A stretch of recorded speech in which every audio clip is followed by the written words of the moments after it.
Assalamualaikum warahmatullahi wabarakatuh. Selamat datang di video saya. Perkenalkan, nama saya Friska Nanda Ramadan dari kelas 11 pemasaran 3 nomor absen 11. Di sini saya akan menceritakan tentang apa yang saya dapat dan tentang apa yang saya pelajari dari bab 10, yaitu tentang materi peradaban Islam di masa modern. Oke, untuk yang selanjutnya yang perlu kita ketahui yaitu kondisi Islam pada masa modern.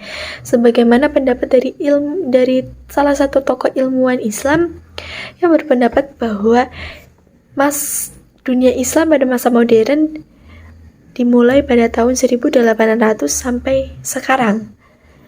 Perlu diketahui juga teman-teman semuanya, pada awal periode dunia Islam secara politis berada di bawah kendali kolonial.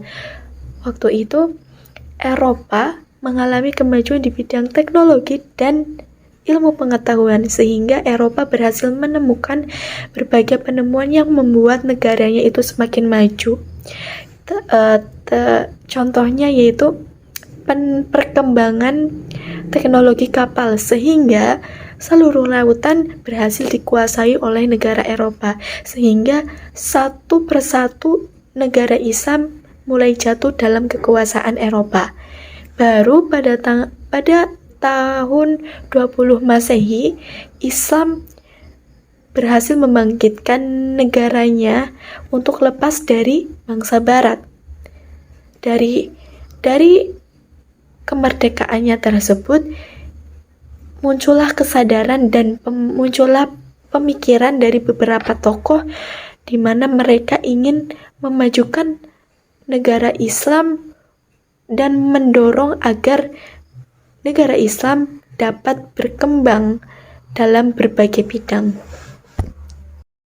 Dalam proses perkembangan dan kemajuan negara Islam di dunia, tentu tidak akan terlepas dari tokoh-tokoh yang membantu, yang andil dan berperan dalam kemajuan negara Islam tersebut. Yang pertama yaitu contohnya ada Muhammad Ali Pasha tahun 1765 sampai 1849 Masehi. Muhammad Ali Pasha adalah pelopor kebangkitan Islam di Mesir yang lahir pada Januari 1765 Masehi di Kuala. Salah satu jasa besarnya adalah berhasil membebaskan Mesir dari kekuasaan Napoleon dari Prancis, sehingga Sultan di Turki mengakui dan merestui Muhammad Ali Pasha sebagai wali Mesir. Selain itu, dalam proses perkembangan negara Islam, tentu tidak lepas juga dari pemikiran-pemikiran yang membantu dalam kemajuan negara Islam.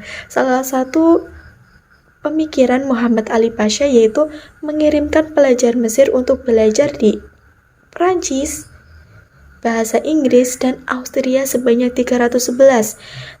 Dan ada juga dalam bidang militer.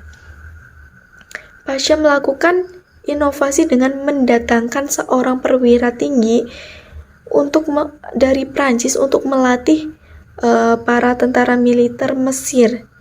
Tidak hanya itu, Pasha juga mengirimkan pelajar terbaiknya untuk belajar kemiliteran di Prancis.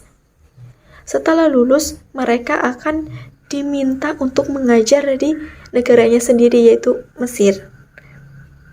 Dan di dalam bidang ekonomi dan pertanian, Pasha melakukan beberapa inovasi, di antaranya memperbaiki irigasi lama, membangun irigasi baru, menanam kapas, mendatangkan ahli dari Eropa, membuka sekolah pertanian. Baik, untuk tokoh yang selanjutnya yaitu ada Rifa'ah Baidawi Rafi'at At-Tahtawi. Beliau adalah seseorang yang berperan sebagai penerjemah buku.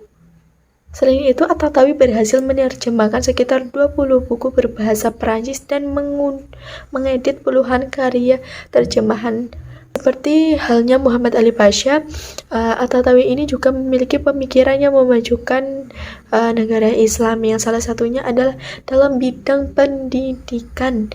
Dua hal, yaitu pendidikan harus universal dan pendidikan harus emansipasi wanita. Dan untuk tokoh yang selanjutnya ada Jamaluddin Al-Afghani tahun 1838 sampai 1897 Masehi. Al-Afghani ini adalah seorang pemimpin pembaharuan Islam yang tempat tinggal dan aktivitasnya berpindah-pindah dari satu negara ke negara yang lain. Ada beberapa pokok-pokok pemikiran Jamaluddin Al-Afghani, yang salah satunya yaitu penyebab kemunduran Islam yang disebabkan beberapa hal, yaitu akhlak yang buruk, acuh terhadap ilmu pengetahuan, kelemahan umat Islam dalam segala sektor, dan kurangnya usaha dalam mencerdaskan umat. Selain itu, pemikiran yang kedua yaitu menggagas ide pan-Islamisme, yaitu paham yang bertujuan mempersatukan seluruh umat Islam di dunia. Itu tahun 1849 sampai 1905 Masehi. Muhammad Abduh adalah salah satu tokoh yang berperan dalam menekankan ilmu pengetahuan. Salah satu pemikirannya yaitu pintu ijtihad masih terbuka lebar bagi umat Islam. Ijtihad itu apa? Ijtihad merupakan dasar penting dalam menafsirkan kembali ajaran Islam. Selain itu, dia juga memikirkan bahwa Islam adalah ajaran rasional yang sejalan dengan akal. Dengan akal, maka ilmu pengetahuan menjadi maju. Untuk yang selanjutnya ada tokoh Rashid Ridho tahun 1865 sampai 1835 Masehi. Untuk tokoh yang selanjutnya yaitu Rashid Ridho tahun 1865 sampai 1935 Masehi. Salah satu peran terbesarnya yaitu Ridho menerbitkan majalah Al-Manar yang bertujuan untuk menjadi pendorong bagi gerakan pembaharuan Islam dalam memajukan umat Islam dan membebaskan dari belenggu penjajah. Adapun pokok-pokok pemikiran Rashid yaitu kemunduran umat Islam dalam berbagai aspek kehidupan adalah karena umat Islam yang berpaling dari ajaran Islam. Karenanya umat Islam dalam mengejar ketertinggalan dari bangsa Eropa itu terlambat.